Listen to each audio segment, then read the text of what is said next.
बिस्मिल्लाहिर्रहमानिर्रहीम, अस्सलामुअलैकुम, good morning, खुशामदीद। City 10 में मैं हूँ आपकी मेज़बान सीमल हाशमी, इस दुआ के साथ कि आपका आज का दिन बखैर व आफियत गुजरे।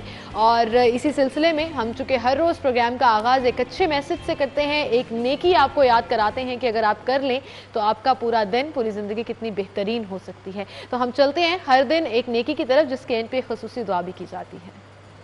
नहमदुहु व नुसल्ली अला रसूलिहिल करीम।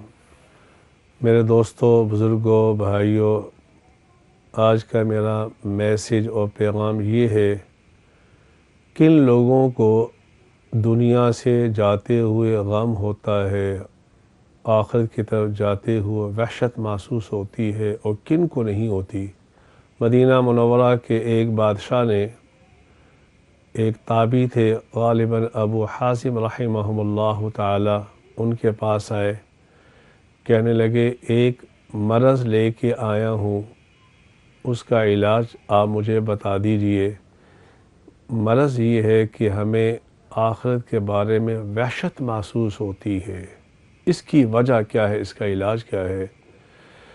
अबू हासिम रहमहुल्लाह ताला ने उस बादशाह से फ़रमाया, इस वहशत की वजह ये है, हमने सारी मेहनत इस दुनिया की खातिर, इसी को आबाद करने की खातिर लगा दी है और आखिरत को वीरान कर दिया है, इसलिए हमें आखिरत में जाते हुए वहशत महसूस होती है। काश कि हम आखिरत के लिए सामान तैयार कर लें और ये हमारा यकीन हो जाए कि एक दिन हमने अपने अल्लाह को मिलने के लिए जाना है, ये आखिरत की सारी वहशत ख़त्म हो जाएगी। जैसे कि रसूल अकरम सल्लल्लाहु अलैहि व आलिहि वसल्लम ने फ़रमाया, मन अहब्ब लिक़ा अल्लाह अहब्ब अल्लाहु लिक़ाअहु। जो शख्स अल्लाह की मुलाकात का शौक़ रखता है, अल्लाह भी उसकी मुलाकात का शौक़ रखते हैं। अल्लाह मुझे भी, आपको भी फ़िक्र आखिरत नसीब फ़रमाए। आमीन व आखिरु दावाना अल्हम्दुलिल्लाहि रब्बिल आलमीन। आमीन सुम आमीन। और इसी के साथ शहर लाहौर के मौसम की तरफ चलते हैं। आज 1 दिसंबर है जी, नया महीना शुरू हो रहा है और दिसंबर की सर्दी तो वैसे ही बड़ी मशहूर है, लेकिन महकमा मौसम याद क्या कह रहा है, इस दफ़ा दिसंबर में एक्चुअली दिन के औकात में भी सर्दी होगी या ये वही सिलसिला चलता रहेगा कि शाम में खुनकी है, सुबह में खुनकी है और दिन जो है वो गर्म चल रहे हैं।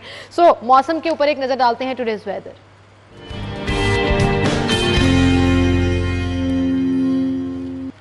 कोमल हमारे साथ मौजूद हैं। कोमल बताइएगा आज मौसम कैसा रहेगा?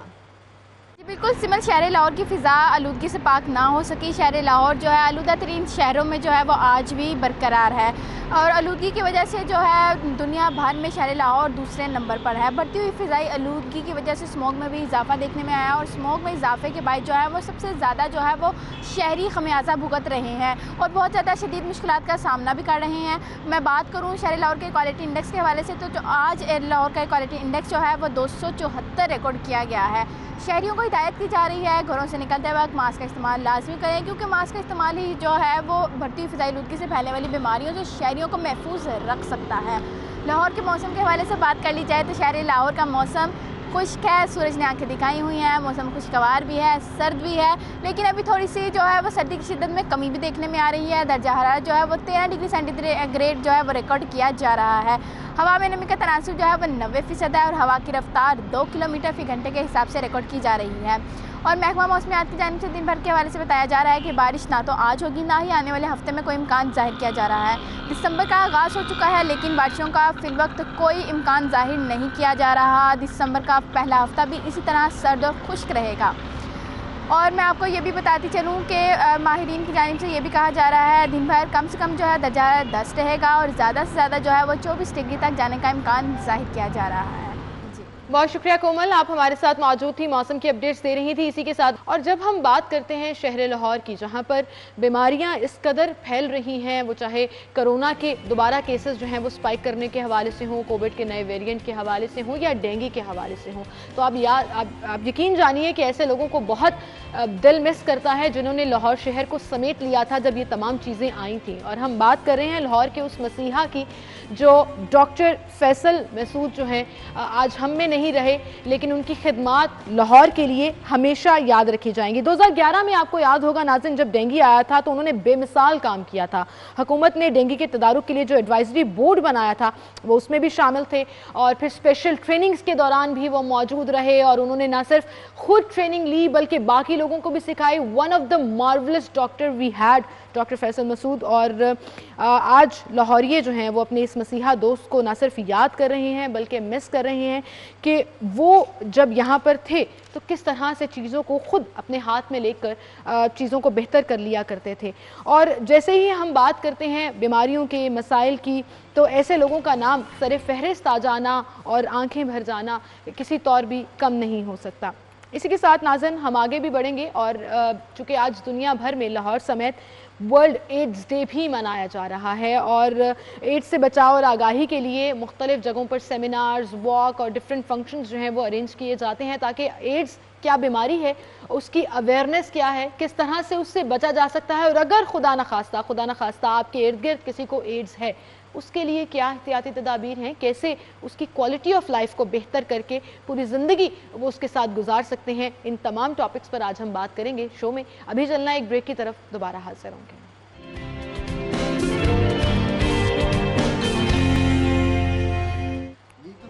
Welcome back. एक बार फिर से आपको खुशामदीद कहेंगे नाज़रीन, और आज जैसा कि मैंने आपको बताया था कि दुनिया भर में एड्स कंट्रोल प्रोग्राम और एड्स के हवाले से आलमी दिन मनाया जा रहा है। इस बीमारी की अवेयरनेस क्या है, कैसे इस बीमारी से बचा जा सकता है, एड्स से बचाव के लिए कौन कौन सी तरीक़ेकार मौजूद हैं जिसको ऑप्ट करके आप अपनी ज़िंदगी नॉर्मल तरीके से गुजार सकते हैं, और अगर खुदा न खास्ता आपके आसपास किसी को एड्स है तो ये अब लाइलाज नहीं रहा। मुझे वो टाइम भी याद है जब बचपन में हम अक्सर सुना करते थे कि एड्स से बचिए, एड्स लाइलाज है, लेकिन इट्स बिन ईयर्स कि उसका इलाज अब मौजूद है। आप अपनी क्वांटिटी ऑफ लाइफ जो है वो बढ़ा सकते हैं क्वालिटी ऑफ लाइफ को बेहतर करके, और वो सिर्फ मेडिकली पॉसिबल है। और पंजाब गवर्नमेंट बल्कि पाकिस्तान की गवर्नमेंट जो है वो इसके लिए बड़ा काम कर रही है बहुत सालों से, और अभी भी फ्री मेडिसिन अवेलेबल हैं उन तमाम पेशेंट्स के लिए जिनको एड्स है और वो अपनी क्वालिटी ऑफ लाइफ को बेहतर करके ज़िंदगी गुजारना चाहते हैं। उनको करना क्या है, सिर्फ अपने आप को जाकर रजिस्टर कराना है, और फिर गवर्नमेंट जो है वो इंटाइटल्ड है कि उन्हें मेडिसिन प्रोवाइड करे, और वो कर भी रही है। करीबन 14,000 के करीब पेशेंट्स जो हैं वो रजिस्टर्ड हैं जो गवर्नमेंट से फ्री मेडिसिन ले रहे हैं। इस पर हम बात करेंगे। Director Punjab AIDS control programme doctor Faisal Masood हमारे साथ स्टूडियो में मौजूद हैं। अस्सलाम वालेकुम डॉक्टर साहब। थैंक यू सो मच आपकी तशरीफ आवरी के लिए। एड्स डे जो सेलिब्रेट किया जाता है बेसिकली ये सिर्फ उन पेशेंट्स के लिए नहीं है, ये तमाम सोसाइटी के लिए है कि हमारा रवैया जो हमने एक स्टीरियोटाइप थिंकिंग रखी हुई है इस बीमारी के हवाले से, उसमें इम्प्रूवमेंट आए, उसमें बेहतरी आए और अवेयरनेस आए। तो थोड़ा सा इस हवाले से बताइएगा। जी बहुत शुक्रिया। पहले तो बता दूं कि कोई सेलिब्रेशन नहीं है, ये बेसिकली हम इस दिन जो है वो इस अज़्म का अदा करते हैं कि जो लोग अफेक्ट हो गए हैं उनके साथ कोई डिस्क्रिमिनेशन ना की जाए, उनके साथ कोई जैसे स्टिग्मा अटैच्ड हो जाता है, और जो लोग अफेक्ट नहीं हुए उनको अवेयर करना कि भाई ये एक बुरी ख़तरनाक बीमारी है और आप ऐसी प्रैक्टिस से बचें जिसकी वजह से आपको एड्स हो सकता है। लाइक कि आप इस्तेमाल शुदा सिरिंज है, ऐसे औजार जो डेंटल के हैं या ऑपरेशन के हैं जो स्टेरिलाइज नहीं होते, क्वैक डॉक्टरों के पास, शताई डॉक्टरों के पास मत जाएं और अपने आप को अपने शरीक हयात तक महदूद रखें। ये 4-5 बिहेवियर्स हैं, रिस्क बिहेवियर्स हैं जिससे हम आगाह करते हैं कि लोगों को इससे अवॉइड करना चाहिए। बिल्कुल सही कह रहे हैं, और अगर आप ये अवॉइड करेंगे तो आप अपने आप को इस बीमारी से महफूज रख सकेंगे। डॉक्टर साहब, हम सुना करते थे बचपन में एड्स लाइलाज है, अब लाइलाज नहीं है, आप इसको कंट्रोल करके अपनी ज़िंदगी को बेहतर गुजार सकते हैं, इस हवाले से बताइए। जी बड़ा अच्छा क्वेश्चन किया। एड्स का जो मैं बता दूँ, एक HIV पॉजिटिव होना और एड्स होना दो डिफरेंट चीज़ें हैं। जी, HIV पॉजिटिव जो होता है कि वायरस बॉडी में गया है और उसके बाद आपको जो है वो स्क्रीनिंग टेस्ट पॉजिटिव आ गया है, और एड्स तब कहते हैं कि 8-10 साल से वो वायरस रेप्लिकेट हो रहा है, आप कोई मेडिसिन नहीं ले रहे हैं, उसके बाद आपको आपका जो क़ुव्वत मुदाफ़त का निज़ाम है वो बिल्कुल तबाह हो जाता है और आपको कोई भी इन्फेक्शन लगता है तो वो ठीक नहीं होता है, हम उसको एड्स कहते हैं। तो हमारे जो पेशेंट रजिस्टर्ड हैं उसमें से 95% लोग ऐसे हैं जो जस्ट HIV पॉजिटिव और मेडिसिन ले रहे हैं, और मेडिसिन लेके जो है वो बिल्कुल अल्हम्दुलिल्लाह नॉर्मल ज़िंदगी गुजार रहे हैं। और नॉर्मल ज़िंदगी बताऊं मैं कि हमारी जो लाइफ एक्सपेक्टेंसी है पंजाब में या पाकिस्तान में वो 67 ईयर्स की है, तो ये लोग भी इतनी ही लाइफ गुजार सकते हैं जितनी आम लोग गुजार रहे हैं। बस मेडिसिन लेते रहें, वायरल लोड सप्रेस रहेगा। इवन मैं आपको बताऊं कि ये शादी भी कर सकते हैं और इनका अगर वायरल लोड डॉक्टर की हिदायत के मुताबिक सप्रेस रहता है दवाई लेके, तो ये दे कैन हैव चिल्ड्रन। और दूसरा जो मेथड होता है, अगर प्रेग्नेंट मदर है और वो HIV पॉजिटिव है तो बच्चे को लग सकता है एड्स। अगर वो मेडिसिन लेती है और हमारे पास रजिस्टर है, आपको बताऊं कि 1 साल में हमने 140 डिलीवरीज कराई हैं और 140 में से 139 मदर्स के बच्चे ऐसे पैदा हुए जिनको एड्स नहीं था। सेफ डिलीवरीज हो सकती हैं। हमने वो सर्विसेज हॉस्पिटल में ये सेफ डिलीवरीज का प्रोग्राम शुरू किया हुआ है। तो ये वो डेवलपमेंट है जो ओवर द इयर्स आप अचीव करते हैं, लेकिन लोगों के कोऑपरेशन से। डॉक्टर साहब ये कहिएगा कि चूंकि ये एक बहुत बड़ा स्टिग्मा है और हम बड़े जजमेंटल लोग हैं कि अगर कोई सामने आता है और उसको HIV पॉजिटिव होता है या एड्स निकल आती है तो फिर हम उस पर एक टैग लगा देते हैं, उसको आइसोलेट कर देते हैं सोसाइटी से। इस वजह से भी बहुत से लोग टेस्ट कराने के बावजूद या तो टेस्ट ही नहीं कराते या टेस्ट कराने के बावजूद भी सामने नहीं आते हैं, अपने आप को रजिस्टर नहीं कराते हैं। ऐसे लोगों के लिए आप क्या कहेंगे? ये बहुत बड़ा मसला है एड्स के साथ जो एसोसिएटेड है। बहुत सारे कंट्रीज इसको ओवरकम कर गए हैं, लेकिन अभी भी हमारे जैसे जो डेवलपिंग कंट्रीज़ हैं उनमें ये इशू है और कल्चरल टैबूज हैं, रिलीजियस हमारा इन्वायरमेंट है कि यहाँ पे एड्स को एसोसिएट किया जाता है कि ये कोई इसने कोई फाश काम किया है या जिनसी बेरहरवी का शिकार हुआ है, तो उसकी वजह से लोग बताने से गुरेज करते हैं। फिर लोगों को ये भी नहीं पता कि अगर एड्स हो गया तो आप उससे खाना भी खा सकते हैं, उसका जूठा पानी भी पी सकते हैं, उसके साथ गले भी मिल सकते हैं। लेकिन हमारे यहाँ क्या होता है कि उनको नौकरी से निकाल दिया जाता है, घर वालों को बताता नहीं है, कई साल वो छुपता फिरता है और जब पता चलता है तो वो इवन शादी भी नहीं कर पाता है, उसको कोई रिश्ता भी नहीं देता है। तो ये वो जो इस पे ये कैसे ख़त्म कर सकते हैं, ये बात करने से, अवेयरनेस देने से, बार बार इस पे बात की जाए और ऐसे लोगों को इनकरेज किया जाए जो कि HIV पॉजिटिव हैं और वो नौकरी करना चाहते हैं, उनको आप जॉब दें। और अल्हम्दुलिल्लाह हमारा प्रोग्राम अब इस पे काम कर रहा है और आप देखेंगे फ्यूचर में इस पे काफ़ी आपको रिजल्ट्स मिलेंगे इंशाल्लाह। बिल्कुल सही। अच्छा डॉक्टर साहब ये कहिएगा कि ये जो हम जैसे बात कर रहे हैं कि हम उन्हें एक नॉर्मल ज़िंदगी देना चाहते हैं, इसमें गवर्नमेंट अपना इस तरह से भी रोल प्ले कर सकती है कि स्क्रीनिंग आसान बनाई जाए। अगर लोग आकर अपने टेस्ट कराना चाहते हैं HIV का तो उनको बिल्कुल आइसोलेटेड फील ना कराया जाए, सिस्टम एक ऐसा हो कि वो कॉन्फिडेंटली आकर अपने आप को टेस्ट करा के वहाँ से जा सकते हैं, अपने आप को रजिस्टर कराकर, बताए बगैर, एक ऐलान किए बगैर भी हो सकता है। इसके ऊपर कोई काम हो रहा है? जी बिल्कुल, हमने ये लास्ट ईयर जो है इन्फेक्शियस डिजीज एक्ट पास किया था पंजाब असेंबली ने जी। उसमें स्पेसिफिकली लिखा हुआ है कि इस तरह का जो पेशेंट है उसकी कॉन्फिडेंशियलिटी बरकरार रखी जाए और जो इसकी कॉन्फिडेंशियलिटी को ब्रीच करेगा उसके ऊपर सजा भी है उसमें। तो हमने डॉक्टर्स को, सब अमले को ये बताया हुआ है और स्क्रीनिंग आसान, गवर्नमेंट जो है वो बहुत स्टेप्स ले रही है।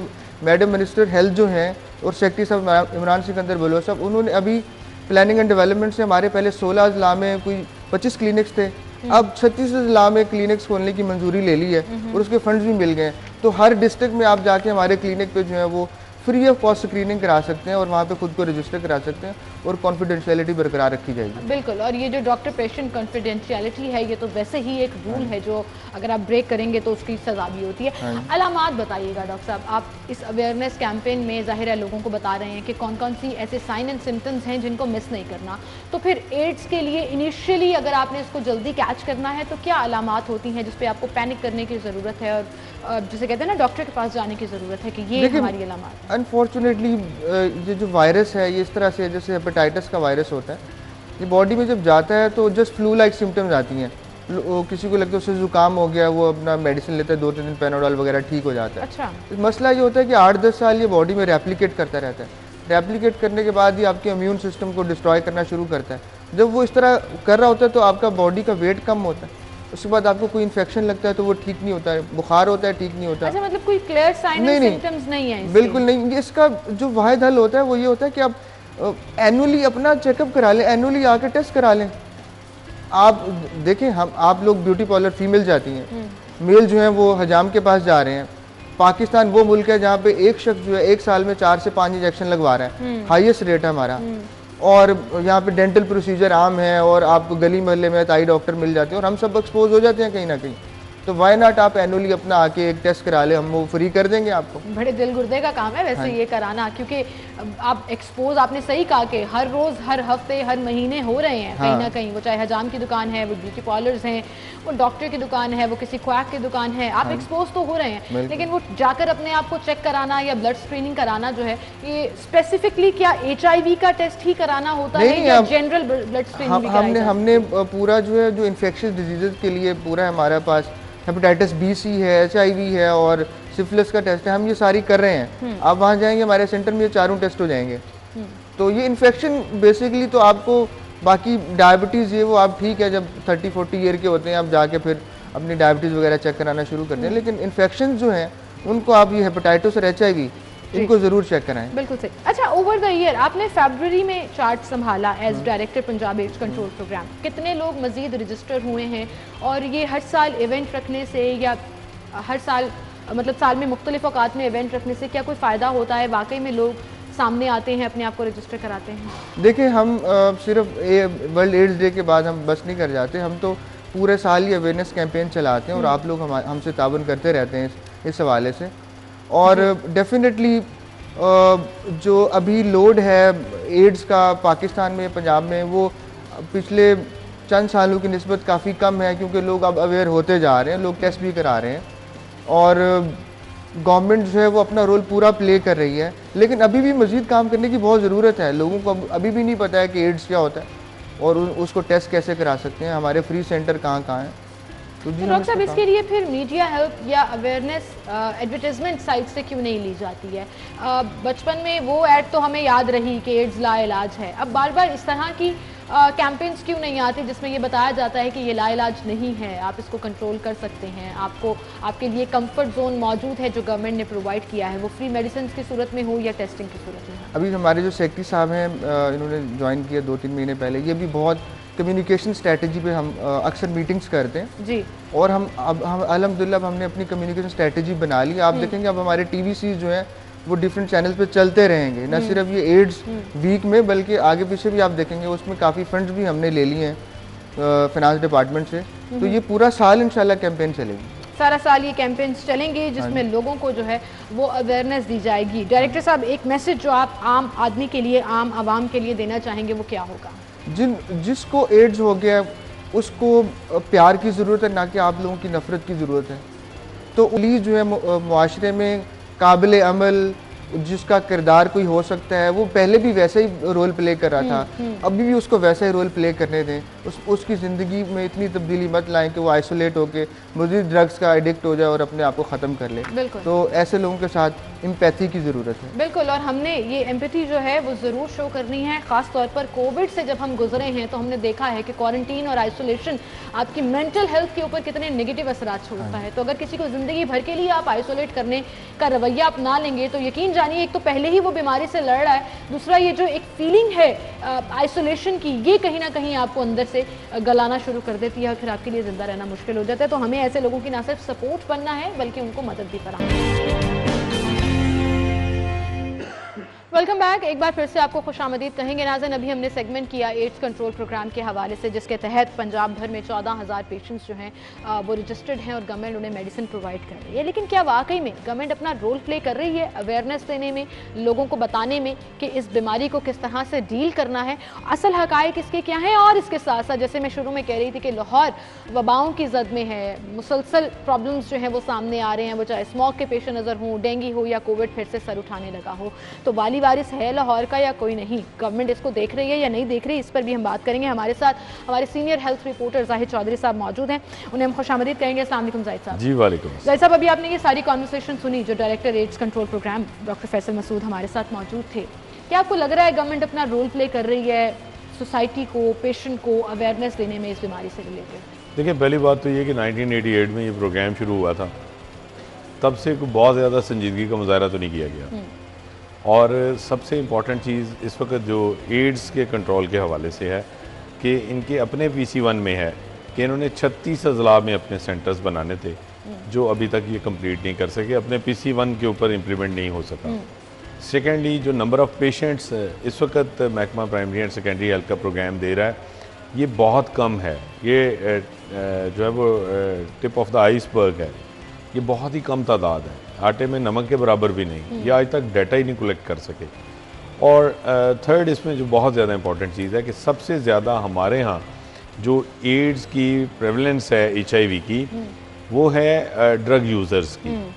और ड्रग यूज़र्स के जो सिरिंज के ज़रिए जो इस्तेमाल है उसका अभी तक ये डाटा ही नहीं कलेक्ट कर पाए, क्योंकि जिस NGO के ज़रिए ये काम कर रहे हैं ज़िंदगी के ज़रिए, उन्होंने अभी तक आज तक इनके साथ अपना डाटा ही शेयर नहीं किया कि जो ड्रग ये जो यूज़र्स हैं जो सिरिंज के ज़रिए इंजेक्शंस के ज़रिए जो है वो ड्रग्स इस्तेमाल करते हैं, वो कितने लोग हैं जो एड्स में मुब्तला हैं। थर्ड, इनके पास पेशेंट्स जो रजिस्टर्ड भी हैं वो मेजॉरिटी इनके सेंटर्स के ऊपर नहीं आते।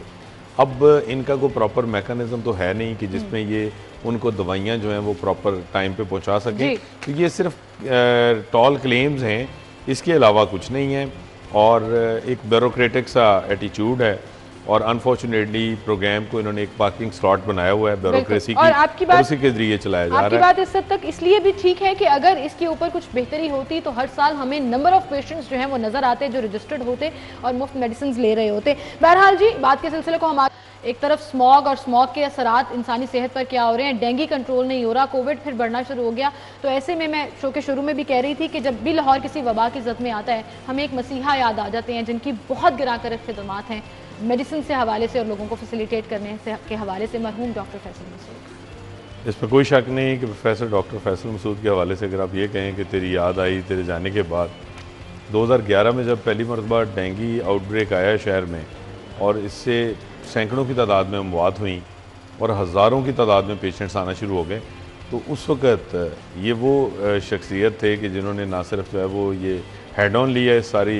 सिचुएशन को, बल्कि 2012 में इनक्रेडिबली अगले ही साल लाहौर शहर जो है उसमें एक भी डेथ नहीं होने दी गई डेंगू वबा से। तो हर दौर में उसके बाद फिर कंटिन्यूसली ये अपनी डेथ तक जो है वो डियाक के सरबरा रहे फैसल मसूद साहब, और इन्होंने बड़ा काम किया, बहुत जो है वो इनकी बड़ी ग्रां कदर खिदमात हैं इस हवाले से कि डेंगू वबा फिर दोबारा सर नहीं उठा सकी।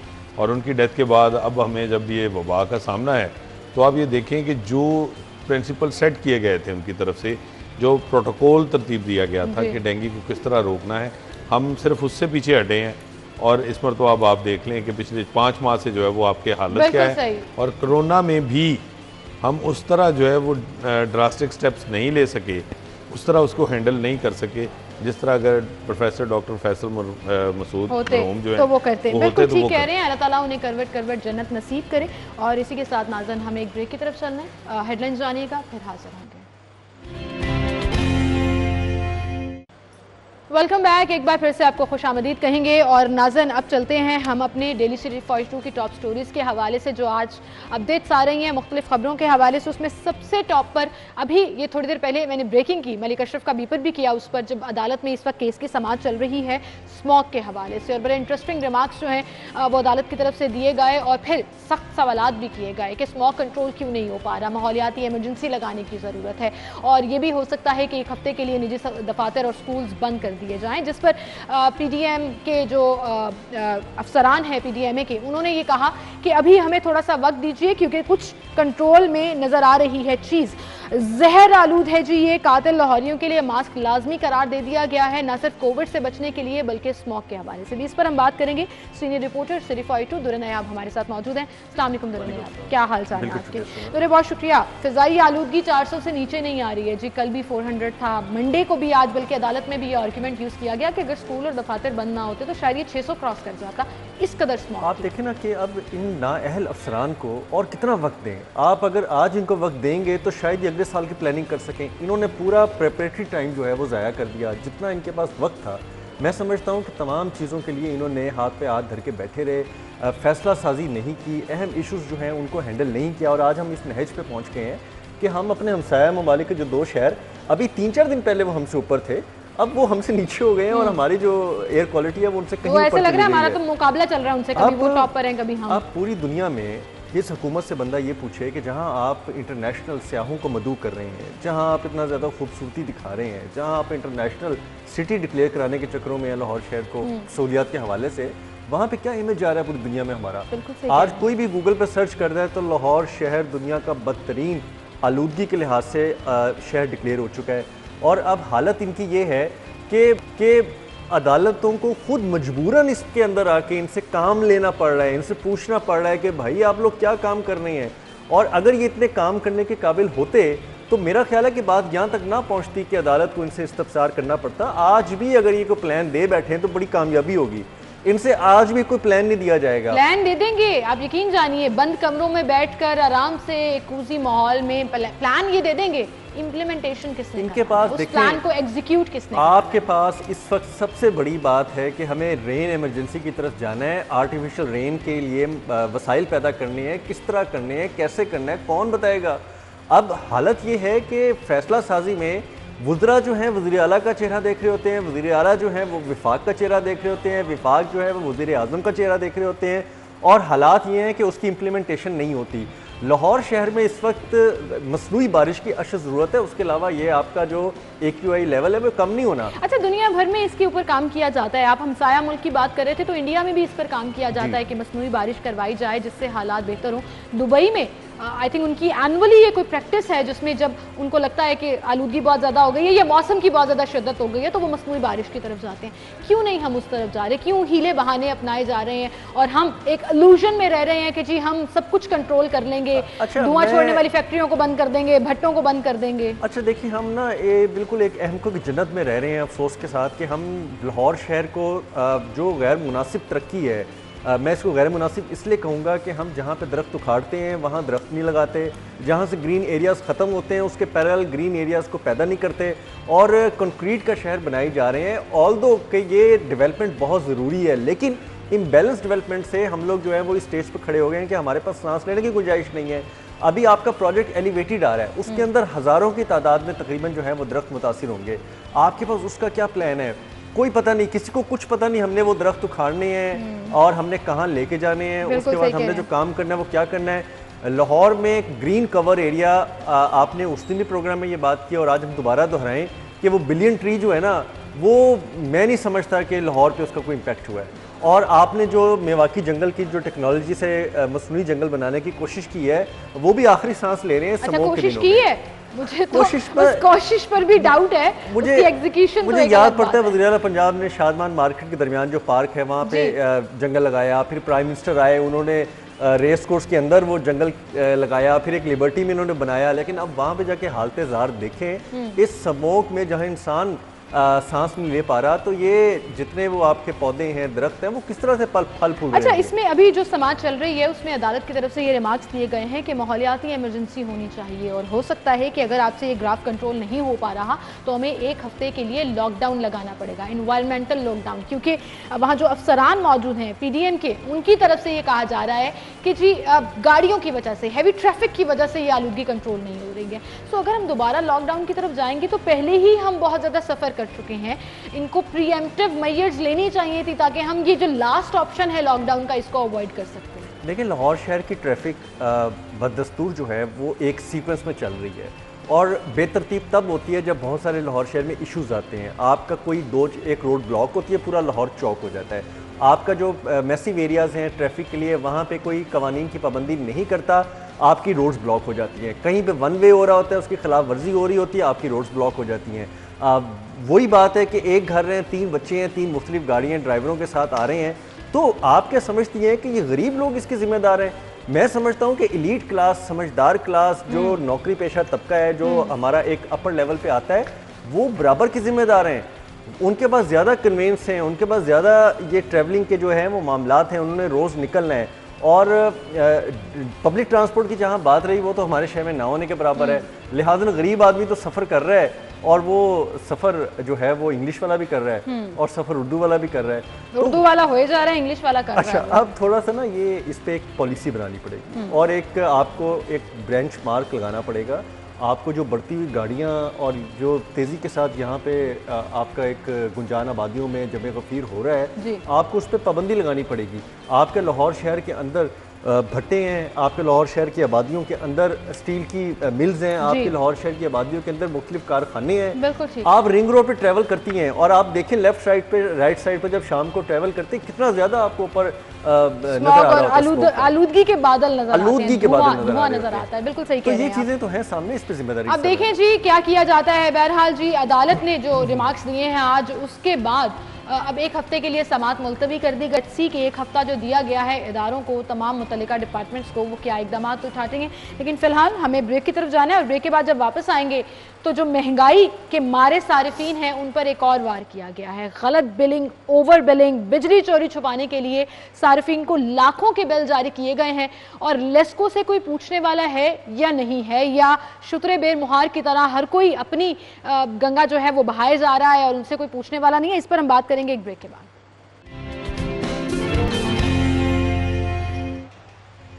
Welcome back. एक बार फिर से आपको खुशामदीद कहेंगे, गुफ्तगू का सिलसिला हम आगे बढ़ाएंगे। महंगाई के मारे सारिफीन पर एक और वार किया गया है। लेस्को ने बिजली चोरी छुपाने के लिए लाखों सारिफीन को गलत बिल भेज दिए हैं। दुरना या मुझे तो लग रहा है मैं खुद मुतासरीन में शामिल हूँ, क्योंकि लास्ट मंथ जितना मेरा बिल आया मैं एक्सपेक्ट नहीं कर रही थी और असूलन इतना आना भी नहीं चाहिए। पूरा शहर मुतासरीन में है और लेस्को अपनी कमी कोताहियाँ छुपाने के लिए जो जो हरकतें और जो जो हरबे करता है इस्तेमाल। अब मैं यही बात करता हूँ कि किस किस महकमे पे क्या क्या अब आप कार्रवाई करेंगे। यहाँ तो सारे का सारा जो है बंदा ही बिगड़ा हुआ है, तमाम महकमे बिगड़े हुए हैं। और फिर जब बातें अदालत तक जाती हैं और अदालत जब सख्त रिमार्क्स देती है, इनसे काम लेती है, तो फिर ये बाहर जाके ये वावेला करते हैं, देखें जी हमसे तो बड़ी ज़्यादती की जा रही है, हमसे तो देखें बड़े प्रेशर हैं हम पे। भाई अगर आवाम की बात अब हुक्मरान के बाद हुक्मरान इग्नोर करें और उसके बाद अदलिया उस पर एक्शन ना ले या बात इनसे पूछे ना, तो ये मादर पिदर आज़ाद जितने महकमे हैं ये किसके काबू आएंगे और ये तो लोगों का खून चूसते रहेंगे। अब ओवर बिलिंग का कसूर किसका है मुझे बताएं आप, ये तमाम तर फॉल्ट किसका है, ये गलती किसकी है? अगर इसमें 1% भी कोई सारे गलती का जिम्मेदार है तो भैया आप उल्टा टांग दें। आप इस तरह के नाजायज़ जुल्म ज़ाब्ता ये क्यों कर रहे हैं उनके साथ? और बाद में एक गरीब बंदा, चले आप तो शायद फिर 1-2 महीने लगा के ये कवर कर लें जो भी ज्यादती हुई, जितने पैसे आपको ज़्यादा पे करने पड़े, लेकिन एक दिहाड़ीदार बंदा जिसकी आमदन 400-500 रुपये दिहाड़ी है या जिसकी तनख्वाह मामूली सी मुश्किल से 15,000 रुपये है, 12,000 रुपये है और उसको बजट से आउट बिल आ जाए, वो तो 6 महीने बेचारा उतारता ही रह जाता है इस मामले को पूरा करता हुआ। मैं एक रिक्वेस्ट सारिफीन से करना चाहूंगी, मैंने खुद भी ये रिसर्च किया है कि अगर आपका बिल आ रहा है, पहले तो खुद विजिलेंट होने की जरूरत है और मामलात अपने हाथ में लेने की जरूरत है, क्योंकि अगर आपके साथ ज्यादती हुई है या ओवर बिलिंग हुई है, जब तक आप कंप्लेन नहीं करेंगे लेस्को उसको ठीक नहीं करेगा। ये बात आप अजबर कर लीजिए। तो अगर आपके पास बिल आ रहा है और उसके ऊपर मोबाइल फोन की तस्वीर है जो पिक्चर खींच के वो मीटर की देते हैं, तो आप थोड़ी सी तसल्ली रखिए कि ठीक हुआ है। उसके बाद उस मोबाइल फोन तस्वीर के मीटर रीडिंग को अपने मीटर के साथ जरूर चेक कीजिए।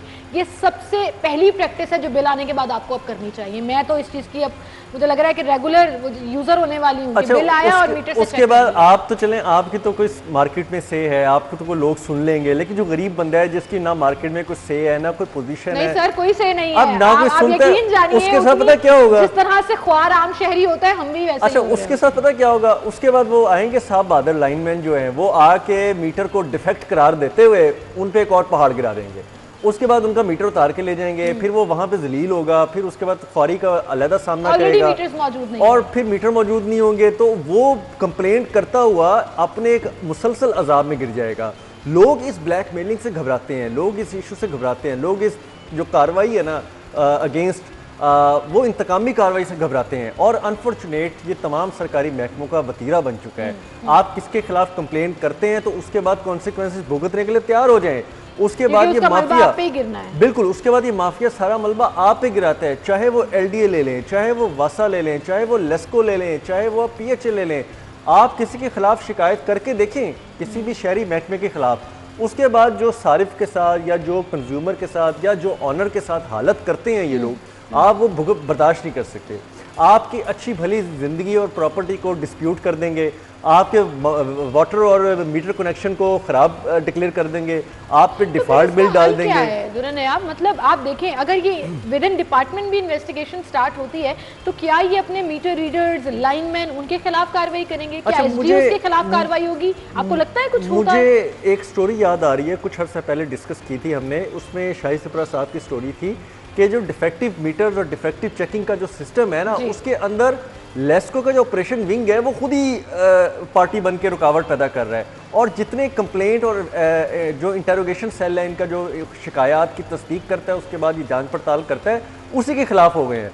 लिहाजा आप देखें लेस्को वाले अपने अंदर भी इस अमल से खुश नहीं होते और अपने ही पेटी भाइयों के खिलाफ हो जाते हैं जब कोई उनसे सवाल उठाता है। बिल्कुल सही। किसी आम शहरी की शिकायत लेके अगर कोई उसको ऑडिट में डाल ही देता है तो लेस्को का ऑपरेशन विंग उनके साथ छूत होने वाला रवैया इख्तियार करता है कि ये तो हमारे अंदर है ही नहीं, ये तो हमारे पेटी भाई नहीं, तो छूत है।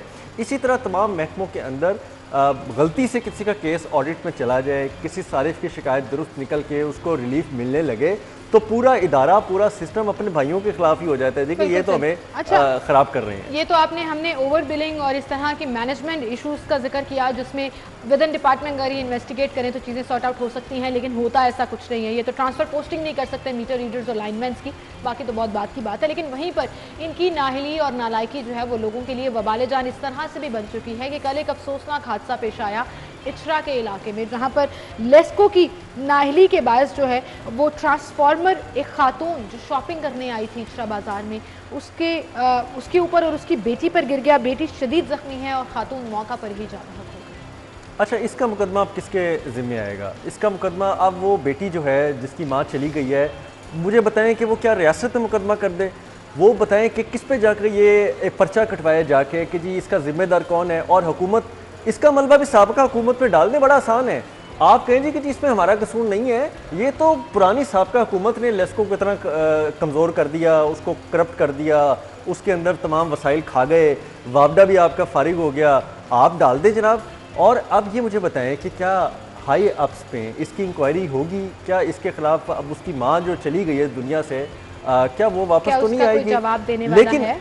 क्या किसी और की माँ को ज़ाया होने से, उसकी ज़िंदगी को ज़ाया होने से बचाने के लिए कोई लेस्को एक कदम उठाएगा? बिल्कुल नहीं उठाएगा।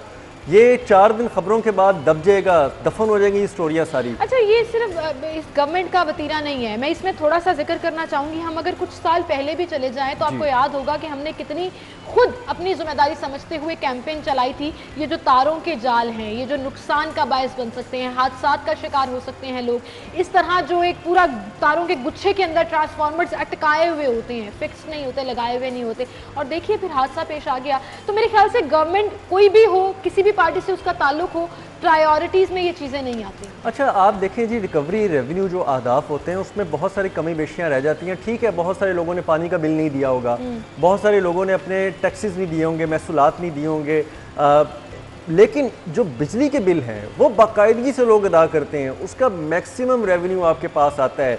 आप उसको अल्ले तल्लों पर उड़ा देते हैं। आप अपनी जो है फ्री यूनिट इंजॉय कर रहे होते हैं, वापडा वाले अब मुफ्त की बिजलियां उड़ा रहे होते हैं, लेकिन खुदारा आप रिपेयर मेंटेनेंस में तो कोई पैसा लगाएं, कोई मैकेनिज्म तो हो जो रिपेयर मेंटेनेंस की तरफ भी जाए, कुछ तो ऐसा हो कि आप उसको अपग्रेडेशन की तरफ लेके जाएं। आप क्या कर रहे हैं? आप पुराने बोसीदा जितने आपके ट्रांसफार्मर्स हैं वो ज़िंदगी जो है वो आपकी ख़तरे में डाल के वो छतों पे लटके हुए हैं। आप शहरी जो है वो सर उठा के जो है वो छतों को देखते जाता रहे, आसमान की तरफ मुंह उठा के चले कि कहीं कोई हादसा ना हो जाए। किस कदर गुंजान आबाद वो पूरा बाजार था। हम उसकी सीसीटीवी फुटेज भी आपके साथ शेयर कर रहे हैं नाज़रीन, जहां पर ये अफसोसनाक हादसा पेश आया कि एकदम से जो सर्कल आप रेड नज़र आ रहा है आपको, इस यहाँ पर ये देखें ट्रांसफार्मर गिरा और नीचे वो खातून और उसकी मासूम 3 साल बच्ची थी जो दब गई, और वो औरत तो मौके पर ही इस दुनिया से चली गई, और 3 साल बच्ची अभी ज़िंदगी और मौत की कशमकश में है क्योंकि अस्पताल में शदीद ज़ख्मी हालत में उसका इस वक्त ट्रीटमेंट जारी है। लेकिन क्या लेस्को हुकाम में से कोई गया, किसी ने पता किया? हुकाम की बात तो छोड़ ही दीजिए, उस सब डिवीज़न के जो जिम्मेदारान हैं क्या उन्होंने इस चीज़ को फॉलो अप किया, देखा? कुछ पता नहीं। अच्छा, अब किसी ने बॉदर भी नहीं किया, हादसा हुआ चले जी। अब वो हमारी सियासी जमात खो गई है इक़्तिदार में आके, जो कहा करती थी कि इसकी जिम्मेदारी बाकायदा रियासत पे आयद होती है। वज़ीरे जो बिजली हैं उनको अपनी वजारत से इस्तीफ़ा दे देना चाहिए। जो वापडा के हाई अप्स हैं, लेस्को के जो चीफ़ हैं, उनको घर चले जाना चाहिए, और मुल्क के वज़ीर आज़म को भी घर चले जाना चाहिए। तो भाई कहाँ पे हैं? आपकी एक जान चली गई और ना हक गई। अब आप इसको ये जस्टिफाइड करेंगे कि इसकी तो लिखी ऐसे थी। तो अगर इसकी ऐसे ही लिखी थी तो फिर ये हादसा जो रोनमा होते हैं ये आपको जोड़ने के लिए होते हैं। बहुत सारी जस्टिफिकेशन ये पैदा कर लेते हैं कि जी ये तो ऐसे नहीं है, ये तो ऐसे है, लेकिन किसी ना किसी पे ये जिम्मेदारी आयद होनी है।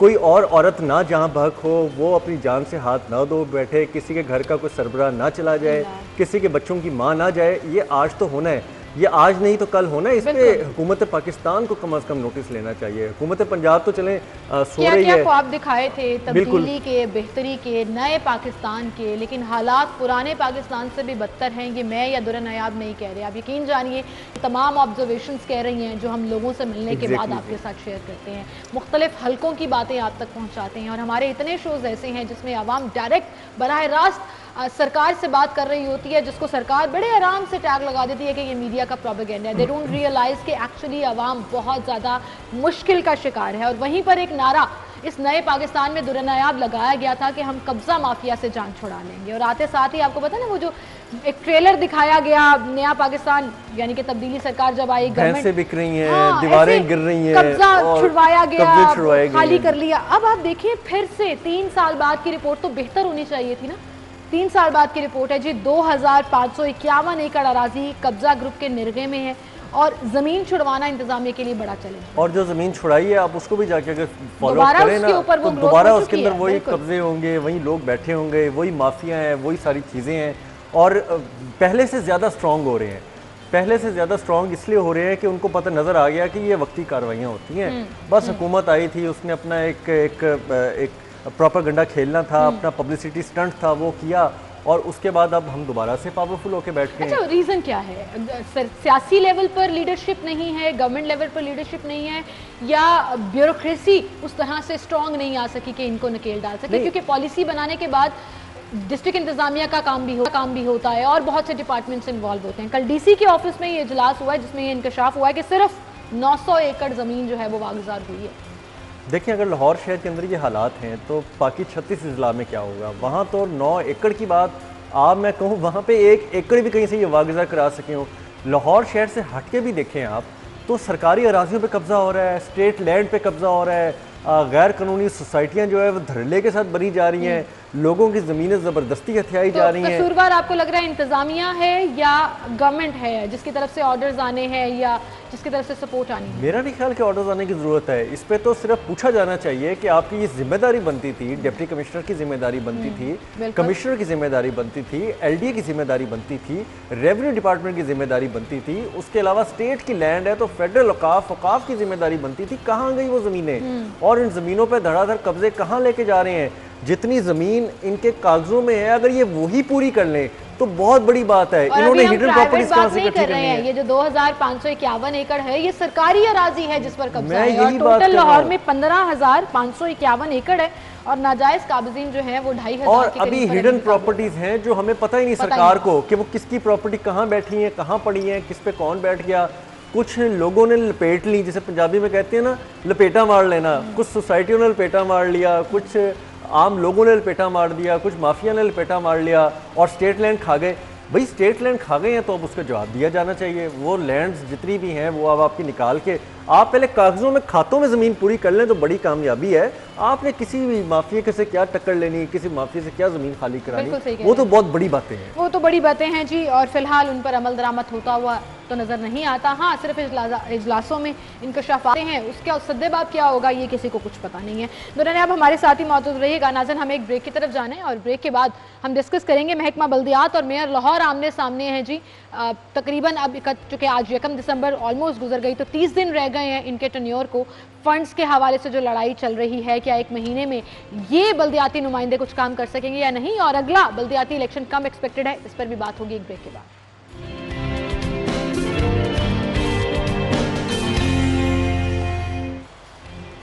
Welcome back. एक बार फिर से आपको खुशामदीद कहेंगे और लाहौर में होने वाले तरक्याती मंसूबों से लेकर मुख्तलिफ इशूज़ के ऊपर बात कर रहे थे। दुर्रा नायाब हमारे साथ स्टूडियो में मौजूद हैं जी और ख़बर हमारी ये है कि मेयर का 8% बजट इस्तेमाल करने की पाबंदी मानने से इनकार। यूसी चेयरमैन से स्कीमें जो हैं वो उन्होंने मांग ली हैं। जी दुर्रा। अच्छा देखें, अब मैं किसी की साइड नहीं लेता, लेकिन टेक्निकली महकमा बल्दियात भी अपनी जगह कुछ हद तक बेहतर दुरुस्त बात कर रहा है। आपके पास अगर 100 रुपये जेब में हो और आपने 5 दिन या 10 दिन आपके पास हों और आपके पास जो 100 रुपये का बजट हो वो 6 महीने का हो मिसाल के तौर पे, तो आप उसी का शेयर उतना ही खर्च करेंगी ना। आपको ये तो नहीं होगा कि आप एक 10 दिन के अंदर ही पूरे 6 महीने के पैसे उड़ा दें। तो अगर उन्होंने एक कट लगाया है, उनका ये कहना है कि आप इतना बजट जो है वो इस्तेमाल कर लें। चले यहाँ पर मैं आपसे इख्तलाफ कर लेती हूँ, आपकी बात समझ आ गई और वो इस तरह से आई कि 6 महीने का बजट आप कह रहे हैं कि एक साथ आप खर्च नहीं कर सकते, लेकिन 6 महीने इन बल्दियाती नुमाइंदों के पास वो पावर भी नहीं रही, बल्कि वो तो ओहदे पर रहे ही नहीं। तो उन्होंने तो कहीं ना कहीं कंपनसेट करना है ना कि आपने 8 महीने के टेन्योर में उनको सिर्फ 2 महीने दिए जिसमें वो काम कर सकते हैं। मैं दूसरे रुख पे वो बजट खर्च करेंगे। अब मैं दूसरे रुख पे आता हूँ, बिल्कुल ठीक है, आपकी बात भी जस्टिफाइड है। अब अगर बल्दियाती नुमाइंदे जो हैं वो अपने तमाम तर जो बजट उनके पास है, चाहे वो 6 महीने का है, अगर वो उसकी तरक्याती स्कीमें बना के उसको अनाउंस करके उसके टेंडर करके अलॉट करके काम शुरू करवा जाते हैं, तो फिर 30 दिसंबर के बाद जो 31 दिसंबर को उनका टेन्योर एंड हो रहा है, उसके बाद उनका वाली वारिस कौन होगा? फिर वो तमाम पैसा जो इस पर स्कीमों पे लग चुका होगा, उसका आपका इन पाइपलाइन होगा, उसकी अगर ये फिर आप समझती हैं कि ये ब्यूरोक्रेसी उसका वाली वारिस होगी, ये महकमा बल्दियात के चीफ ऑफिसर जिन्होंने पहले जो गदर मचाया और जिस तरह से उन्होंने बल्दियाती नुमाइंदों का हक मारा, अगर तो वो जिम्मेदार हैं और जिम्मेदारी उठा लेंगे तो फिर वेल एंड गुड, इनको पूरी जस्टिफाइड कर देना चाहिए। जानी चाहिए कि जिम्मेदारी उठा लेंगे या जिम्मेदारी अपनी मान लेंगे, ऐसा कभी हुआ है? मैं यही बात कर रहा हूँ ना, इस चीज को एक्सेप्ट करें। अच्छा, मैं यही बात कर रहा हूँ कि फिर आप उतना ही काम करें, उतना ही काम अपना पूरा शुरू करवाएं जिसको आप 1 महीने के अंदर अंदर तकरीबन आप ट्रैक के करीब पहुंचा दें। मेयर साहब से हमारी इस बारे में बात भी हुई थी और वो ये चाह भी रहे हैं कि उनको एक्सटेंशन मिले, कंपनसेट किया जाए उनको उन लॉस्ट महीनों के लिए जब वो इक़्तिदार में नहीं थे और फिर अदालत के अहकामात के बावजूद उनको बहाल नहीं किया जा रहा था मार्च से लेकर अक्टूबर तक। तो वो चाह रहे थे कि शायद ये एक्सटेंशन हो जाए। बहरहाल उनके पास एक प्रॉपर प्लान इस तरह से मौजूद है कि दे नो उन्होंने करना क्या है।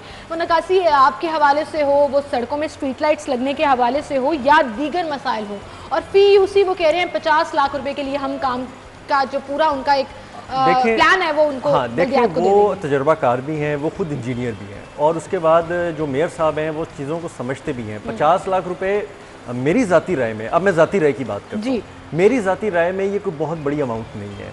लाहौर शहर के अंदर इस वक्त इतनी ज़्यादा बुनियादी सहूलतों का फुकदान है, ना स्ट्रीट लाइट्स हैं, ना पैच वर्क हो रहे हैं, ना नालियों के काम हो रहे हैं, ना कोई सिविल सिस्टम की सूरत हाल बेहतर है, और जो MCL के इलाके हैं वो तो अल्लाह माफ़ करे किसी देहात का मंजर पेश करते हैं। जो वासा के इलाके हैं वो तो कदरे बेहतर हैं। मैं ये नहीं कहता कि बहुत ही वहाँ पे कोई पेरिस की गलियाँ बन गई हैं, लेकिन जो MCL के इलाके हैं जिसमें बात अगर की जाए, आप ये बेदियाँ बरकी रोड की साइड की बात कर लें, आप निश्तर टाउन की बात कर लें, आप कहना तक की हदूद की बात कर लें, आप इधर से लाहौर शहर की मोहलनवाल मुल्तान रोड तक की हदूद की बात कर लें, वहाँ पर जो डिप्राइव्ड एरियाज की सूरत हाल है उस पर ये 50 लाख रुपए फी यूसी कुछ भी नहीं है। और स्ट्रीट लाइट्स का अगर आप जिक्र करें तो ये सिर्फ सड़कों को रोशन करने के लिए जरूरी नहीं है, ये क्राइम सिचुएशन को कंट्रोल करने के लिए। जो महंगाई है ये हमेशा फेवरेट होते हैं डाकुओं के। जो महंगाई है, जिस वक्त ट्यूब लाइट एक बल्ब की जो कीमत है वो आज 5 गुना बढ़ चुकी है, जो सरिये का रेट है, जो सीमेंट का रेट है, जो बजरी का रेट है, कंट्रोल से बाहर है जी। लेकिन अभी गवर्नमेंट क्या कर रही है, और गवर्नमेंट बड़ा स्मार्टली मूव कर रही है कि इनका टेन्योर खत्म हो, रही है कि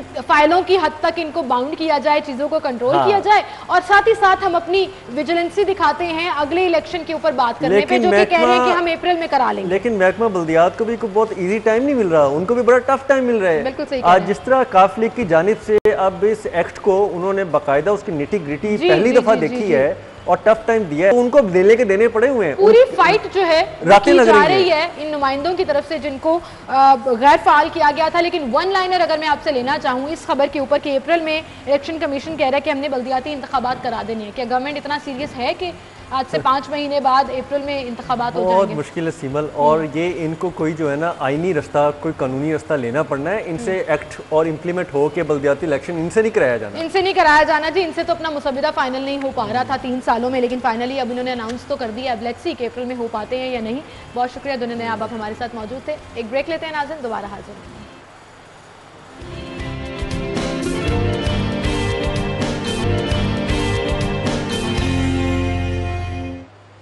वेलकम बैक। एक बार फिर से आपको खुशामदीद कहेंगे नाज़रीन। अपने सेगमेंट्स की तरफ चलेंगे और सेगमेंट्स में सबसे पहला सेगमेंट जो है वो हम शामिल करेंगे जिसमें आपको करेंसी एक्सचेंज रेट्स बताएंगे, माल का हाल।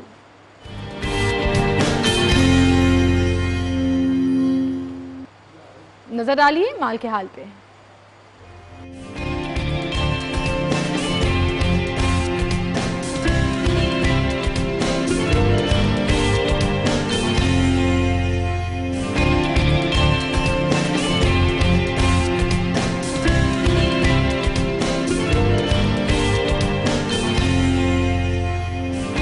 हाल के बाद उसके साथ ही आपसे इजाज़त चाहूँगी। इंशाल्लाह कल सेम टाइम पर फिर से मुलाकात होगी। आप सब अपना बहुत सा ख्याल रखिएगा। इजाज़त दीजिए। अल्लाह हाफ़िज़।